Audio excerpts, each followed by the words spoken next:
ನಮಸ್ತೆ ಎಲ್ಲರಿಗೂ.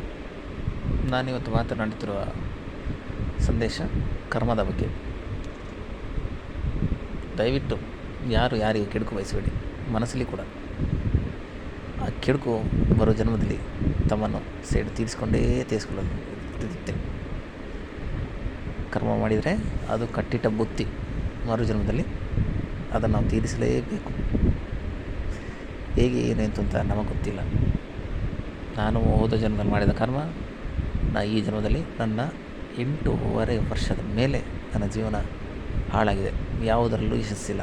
ಆರೋಗ್ಯದಲ್ಲಾಗಲಿ, ಕುಟುಂಬದಲ್ಲಾಗಲಿ, ಕೆಲಸದಲ್ಲಾಗಲಿ ಎಲ್ಲ ಸರ್ವನಾಶ ಆಗಿದೆ. ಅದಕ್ಕೆ ದಯವಿಟ್ಟು ನಿಮ್ಮ ಉಳಿಯಲ್ಲಿ ಕೋರಿಕೊಳ್ಳೋದು, ಯಾರು ಯಾವುದಕ್ಕೂ ಯಾವುದೇ ವಿಷಯದಲ್ಲೂ ಕೆಡುಕು ಮಾಡಲಿಕ್ಕೆ ಹೋಗಲೇಬೇಡಿ. ನನ್ನ ಕನಿಕರದ ಕೋರಿಕೆ ತಮ್ಮೆಲ್ಲರ ಬಳಿಯಲ್ಲೂ. ಧನ್ಯವಾದಗಳು. ಶುಭ ದಿನ. ಎಲ್ಲರಿಗೂ ಶುಭವಾಗಲಿ. ಒಳ್ಳೆಯದನ್ನು ನೆನೆಸಿ ಒಳ್ಳೆಯದೇ ಆಗುತ್ತದೆ. ಸರಿಯಾ?